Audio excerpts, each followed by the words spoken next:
I don't know exactly what to call this video. This just a straight up like calling myself out. Or is it more like a practice what you preach audit? Or maybe, girl, now you've got the numbers, tell us what they actually are. With just so many possibilities for internal angst, how will I possibly choose? Okay, let's just go with 6 months ago I unhauled 1/3 of my library. An update.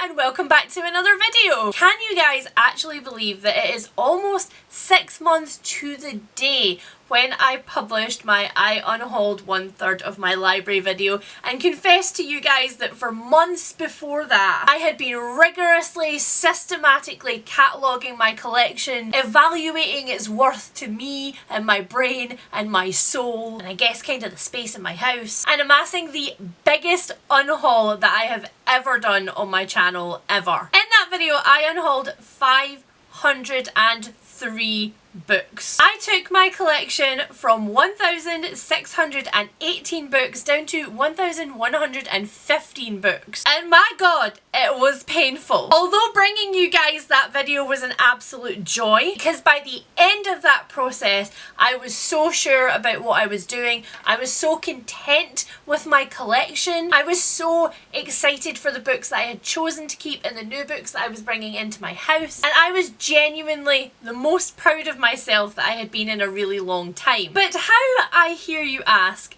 has that changed over the last 6 months? How's about that new DNF policy, Leanne? How's about that new unhauling rule of yours? Have the collection numbers dramatically crept back up, or have they continued in a downward trend? How many books have you bought since the end of that video? Am I, in short, still keeping up with my brand new habits and practicing what I preach? Well, I'm going to tell you all of those answers in today's video. This is definitely one of those stats videos for all of our guys, gals and gender flavorful pals out there, because the receipts, they do belong. But before we get into all of the numbery goodness, I first have to thank the sponsors of today's video, Skillshare, who are not only responsible for helping to bring this content to you today, but are also responsible for helping me to form brand new habits. As an ADHD girly, I'm kind of obsessed with the idea of new habits, of how our brains choose things to grasp onto and continue to do day in and day out, of how even with the best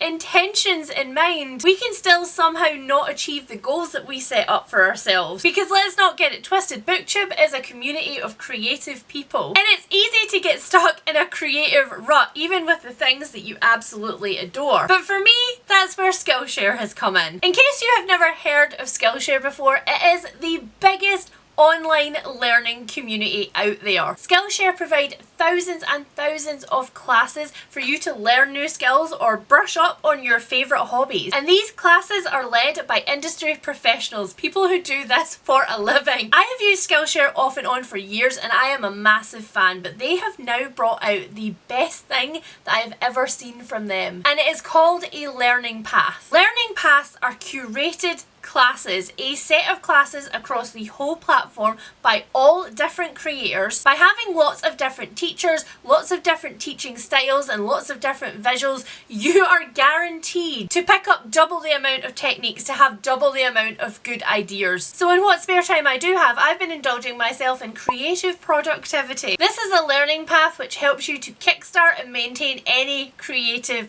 habit. It teaches you how to find the new creative habits in the first place, and then how to break them down into logical stages, and then how to maintain them. A little bit creativity is a little bit productivity, all married in the same place. So if you would like to join the biggest online learning community out there, then click on my link down in the description below. The first 500 people to click on my link will get a 1 month free trial of Skillshare, so you can get started today. And honestly guys, it's 1 month free. What is free in this life anymore? Take it, grasp it with both hands, and enjoy all Skillshare has to offer you. Alright, so on to calling myself out. As I said in the introduction to this video, 1/3ing my collection meant that I unhauled 5 1,503 books. So I took my collection from 1,618 books down to 1,115 books. And just as a brief recap, the categories of things that I got rid of were books I had had on my shelves for years and years and years and was absolutely not going to read. Soft DNFs that I was like, oh, I'll come back to those, but I never did because they weren't soft DNFs. There is no soft DNF, there is only a hard DNF in this house. Books that had been gifted to me or that friends were like, you should really read this, and I felt so guilty that I hadn't. Books I had bought that were really expensive for whatever reason because they were special editions or large format hardbacks with lots of illustrations, that I was like, I spent so much money on this, I cannot just get rid of it. Here's a hint.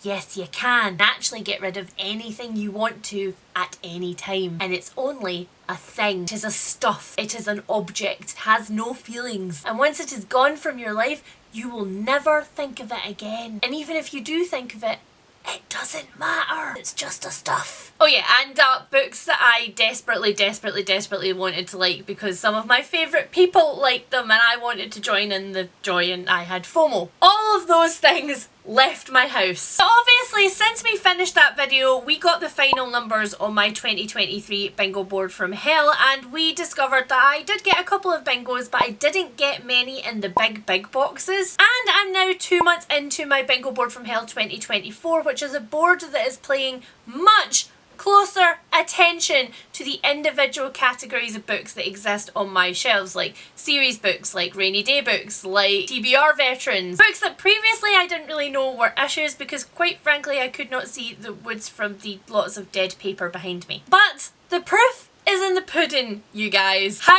many books do I own now? Has my collection crept back up, or have I continued to be choosy and have I continued to unhaul? Well, today I can tell you that in total my book collection consists of 1,088 books, which, yes, go me, is less than it was in my last update. Now, it's important to point out that the purpose in all of this is not to continue to make my book collection fall every single time we do an update, because that's not realistic. There are going to be times where it grows, where I've fallen in love with a whole series, or I don't know, like next week I have my birthday, I might get tons of books for my birthday and this number might rapidly go up. No, the purpose in looking at this number and in breaking it down further is to look at the trends in my reading and to try and stop those trends from becoming problematic in the way that they were before when I was miserable. So let's have a look at some new versus old TBR numbers. So 983 books existed in my collection before I started buying books in 2023, and up to August in 2023 the number of books that I had purchased was 132, which brought us to the grand total at the end of that video of 1,115. So how does that look comparatively? Well, between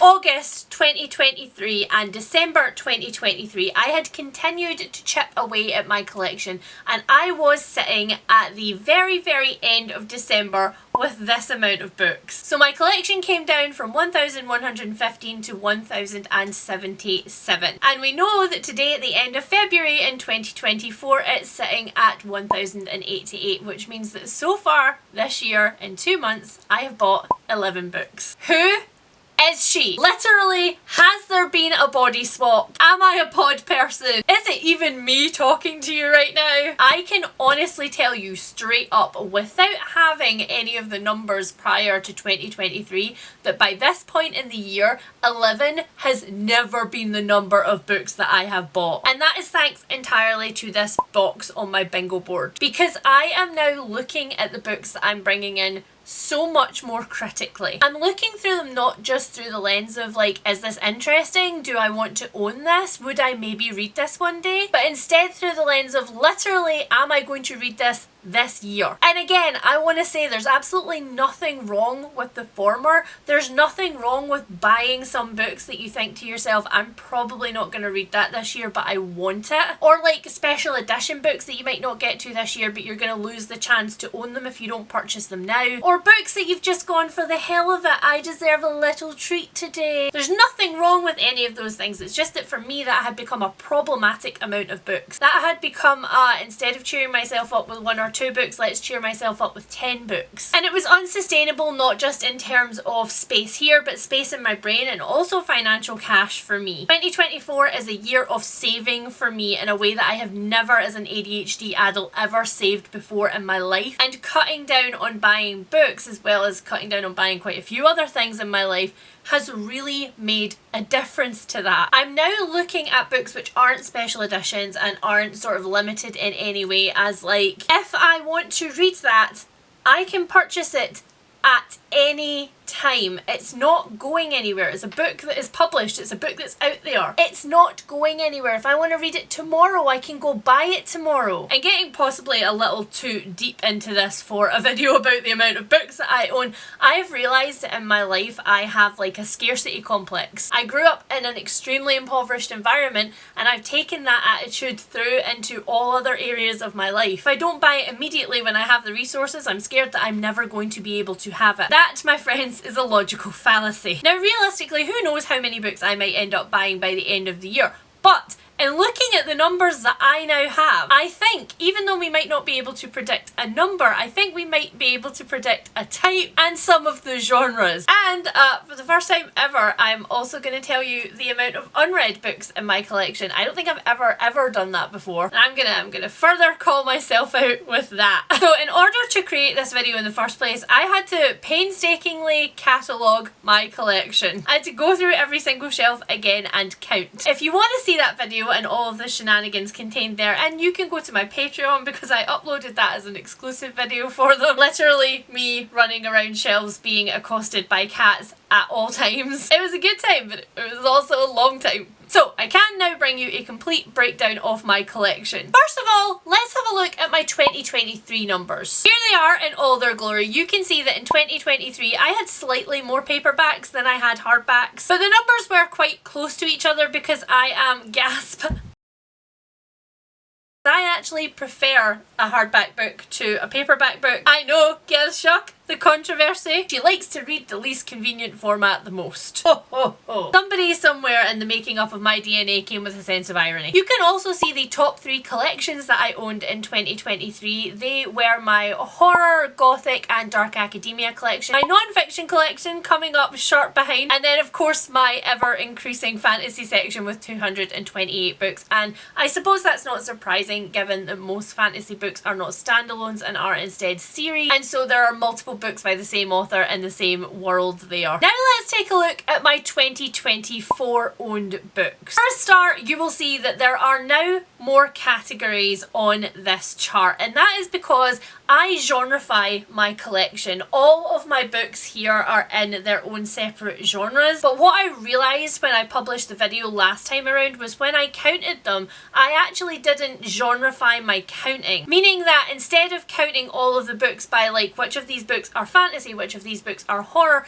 I instead counted which of these books are adult fantasy or adult horror, and then I lumped all of YA and all of middle grade into their own 2 categories. It means that the numbers last time around were not a truly genreified snapshot of my collection, but just approximates. We can infer that most of the children's and middle grade will have been fantasy, and we can infer that most of the young adult will have been split between thriller, horror and contemporary, but we don't have exact numbers to compare for this video. So in addition to genreifying the middle grade and the YA numbers, we also have some brand new categories on this list. First up, we have got companion or fandom. That is predominantly where a book has come out that is part of something. For example, the Celebration of Schitt's Creek book or a Star Trek compendium that I own. Then we also have a separate dark academia genre this time around. So gothic and horror are still lumped together, but my dark academia collection is growing. It's definitely creeping up and up. And romance has its own category because last time around romance, contemporary,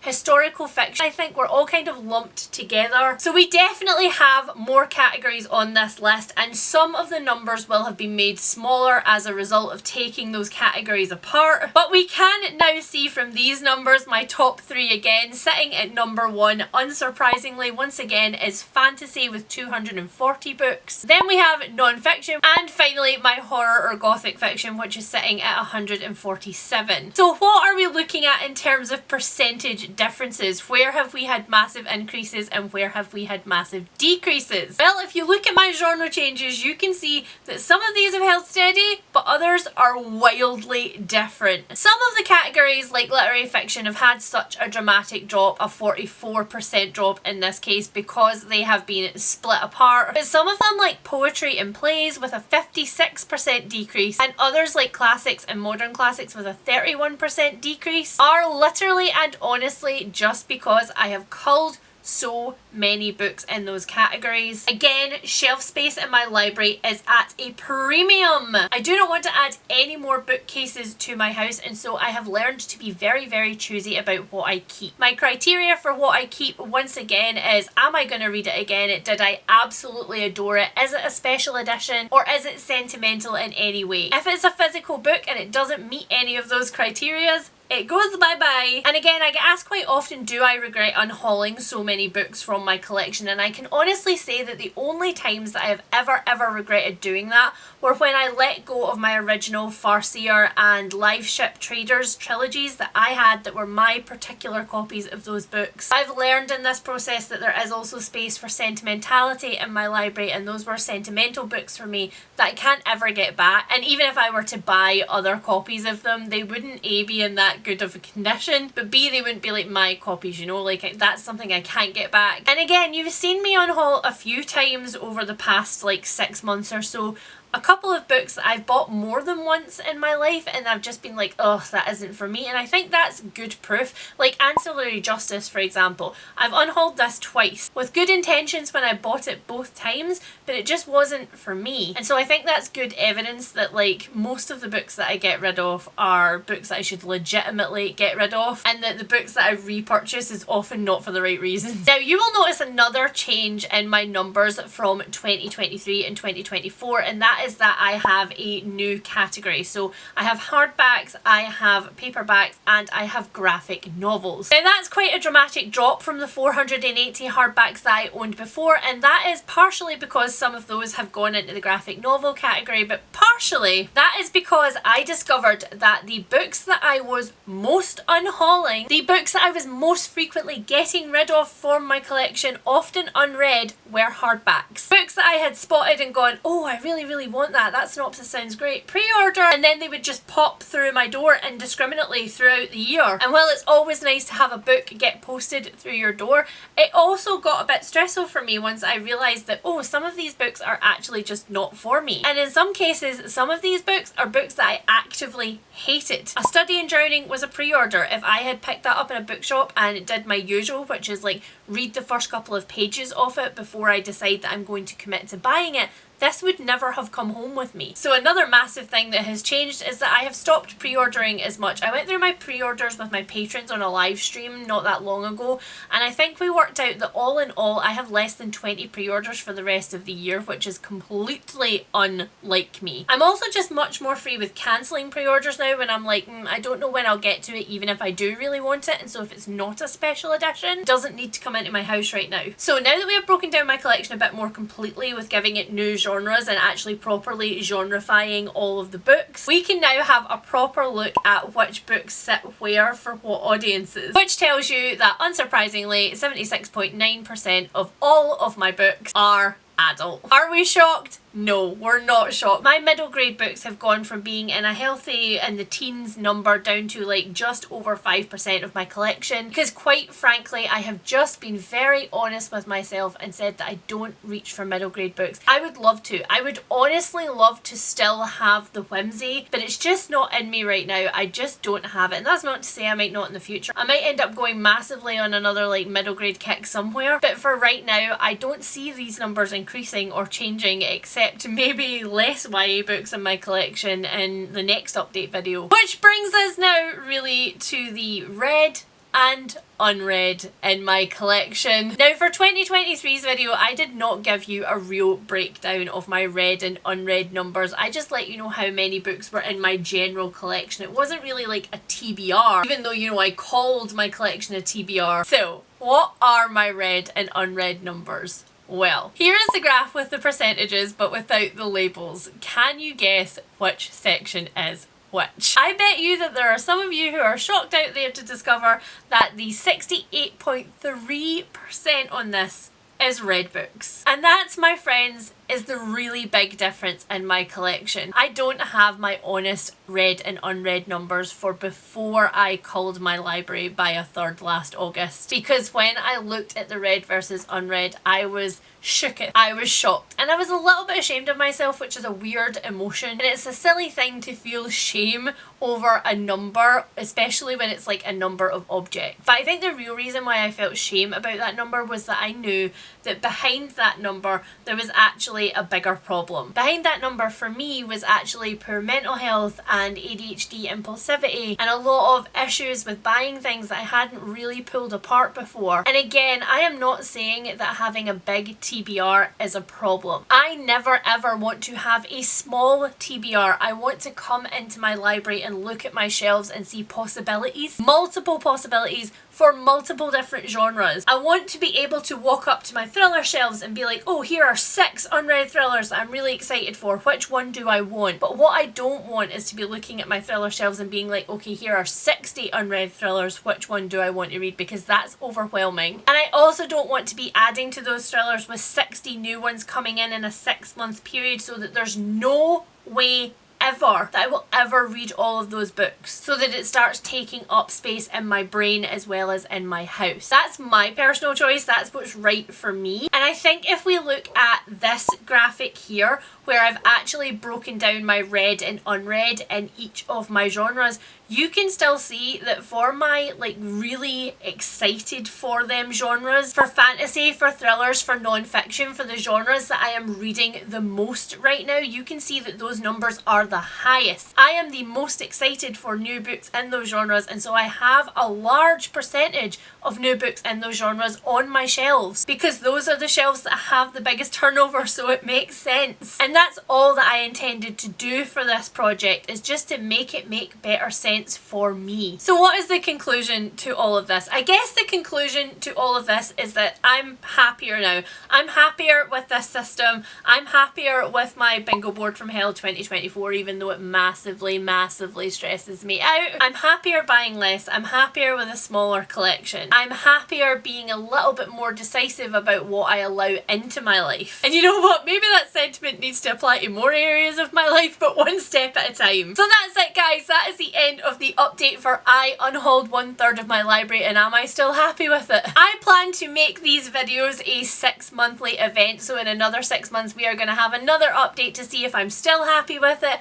if my numbers have massively changed, if I have bought way too many books again. If you have got this far through the video, then please leave me an apple emoji down below, because I really do feel like I'm dressed like a cottagecore primary school teacher right now. So leave me a literal apple for the teacher down below. We're going to see all the Disney kids come out with which colour of apple you leave me though, aren't we? So tell me down in the comments below what the most surprising thing about my numbers was for you. Also tell me if there are any other stats that you would like to see in this video next time around. And down below, I want to hear about your collection. I want to hear how you curate it. So you tell me, do you keep an eye on the amount of books that you buy? Do you have a large TBR? Do you have a small TBR? Are you just vibing out there? Does looking at the numbers stress you out? Tell me all of that down below. And don't forget that if you would like to start your journey with Skillshare today, the first 500 people to click on my link down in the description below will get 1 month free. 1 month free of learning something new in 2024. If you are new to this video and you are a stats nerd and you would like more stats in the future, then please hit that subscribe button. And if you are a returning viewer who is here for the numbers chaos, then please hit that like button on the way out, because it really does help my channel. And I'll speak to you guys again really soon. Bye!